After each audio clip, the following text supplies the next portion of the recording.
He's not the first. Trump is not the first one to do this. Dictators go after comedians. Why? Because comedians tell the truth, make you laugh, and it resonates with you. Well, Joy, good thing you're neither funny nor truthful.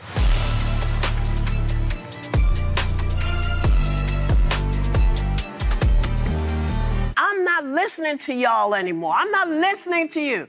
He's telling people that, you know, they shouldn't be taking Tylenol unless they have a high fever. Dude, you're not a doctor. No studies have shown that Tylenol is directly causing autism. Here you go, a study by Harvard. Using acetaminophen during pregnancy may increase children's autism and ADHD risk. And this one from Tylenol themselves. We actually don't recommend using any of our products while pregnant.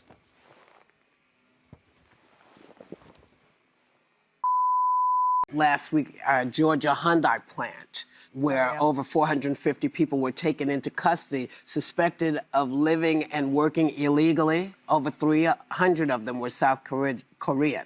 Did you know they were here to build a plant to create American jobs? Oh, wow. And they rounded them up. And they rounded them up. None of you ask people to come in and build this for you. You ask them in, and then you say, oh, and we're arresting you. Well, Whoopi, they were here to steal American jobs, not to create them. Some of those workers had crossed the border illegally. Others had overstayed their visa, and many were on visa waivers that prohibit employment.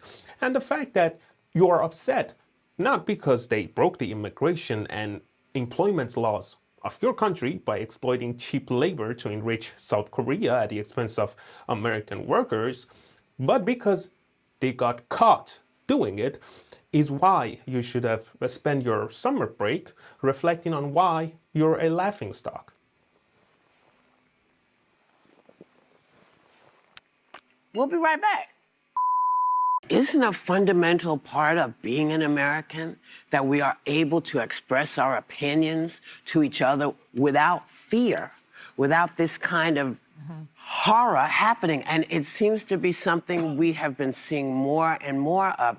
And it's not even left or right. It's just people being taken out because of their beliefs. There's just no place for this kind of violence in this country. I am heartbroken over it. I cannot believe that someone would kill another person because they were speaking their beliefs. Well, for years, you and your allies in the media have been conditioning half of the country against the president, his supporters, and figures like Charlie Kirk. Trump is Hitler, his supporters are fascists, right-wing extremists is danger to our democracy, they're Nazis, you know the words. Yet you seriously sit here acting surprised when lunatics who believe your words decide to take matters into their own hands. Your side burn and loot every time things don't go your way. Your side tried to assassinate the president multiple times. Your side burned Teslas all around the country and wanted Elon dead. Your side assassinated Charlie Kirk. Your side is currently celebrating it. So don't talk to me about, well, this is not a left and right issue. It is the left. It's only the left. It's ironically the Democratic side who engages in political violence and killings of figures they disagree with. And every time something like this happens, you come here, you tune down the rhetoric, crocodile tears, ooh, I can't believe this. Then a week later, you go right back at the dictator and fascist rhetoric again. So you don't really care. You're just pretending. Sometimes the boss is a lady, sometimes they're not. Women have not been represented in corporate America, in government, and all sorts of institutions for millennia. But not president of this country. Exactly. That's, you know what? I'll give you balance once we're president of the United States. Yeah. Once we have a woman president, Yeah. Well, you could also give me balance when you have women on the oil rigs. when you have women cleaning up the sewers or doing the dangerous and dirty job of which only 4 to 5% is occupied by women. But you don't include those in your requirements to achieve balance now, do you? Not to mention that you preach equality all the time. Gender doesn't matter, race doesn't matter, acting like you are above it all. But then you turn around and practice identity politics and pure hypocrisy, saying that balance is only achieved when we have a woman in the White House. Now, if you want the truth, which I don't think you do because you are very delusional, not as delusional as Sonny Race Hustler, but you're getting there. But if you want the truth, there is no such thing as balance. If someone, man or woman, is smarter than someone else, they're just smarter. You can't balance that unless you push a communist-style leveling, suppressing the smarter to fit your idea of fairness, which is the root of your ideology, actually. You are looking for forced equality. DEI, some call it, but I call it Kamala Harris. I don't understand how you are the man in charge of the nation and you still don't understand how the First Amendment works. For me, I want to start by thanking our loyal viewers for demanding truth and courage from us.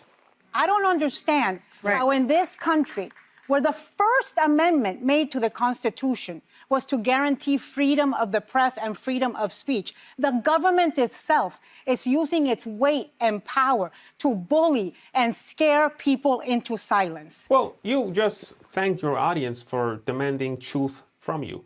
Yet, throughout this entire segment, you concealed the truth from them by not telling them why Jimmy Kimmel was fired in the first place, which is that he flat out lied about Charlie Kirk's assassin being a Trump supporter. And when you lie and frame half of the country on taxpayer-funded public airwave, obviously you will face consequences from your employer. Just like how this show had to issue hundreds of legal notices for lying to the country. Okay? So Jimmy was not silenced. And as you know, his show is set to return, which shows just how ineffective Trump is at being a dictator and silencing the media. It's almost like he's running a democracy, which looks like you are against because you cheered Twitter actually silencing Trump's voice when they suspended his account while he was a sitting president. So did your fake victim friend Jimmy Kimmel, by the way. And you have continuously labeled free speech you don't like as disinformation and hate speech to argue for silencing people. So you are not innocent. And frankly, I find it insulting of you to sit here and yet again bullshit the country. We will be right back.